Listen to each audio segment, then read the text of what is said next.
YSL wallet on chain din. Small bag din siya. Mga madam. Chain bag. YSL. Ayan. Kulay gray siya, yung kanyang chain. Maliit lang po siya. Maliit lang.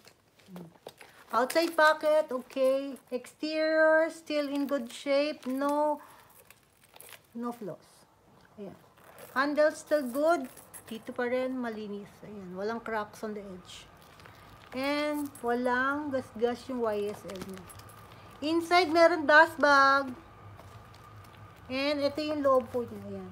Si ano naghahanap pa? Si Portia. Ay, si Portia ba? Ayan. Si Madam din nag-andad ng maliit na YSL. Ayan yung kanyang emblem at yung tag nandito. Data code.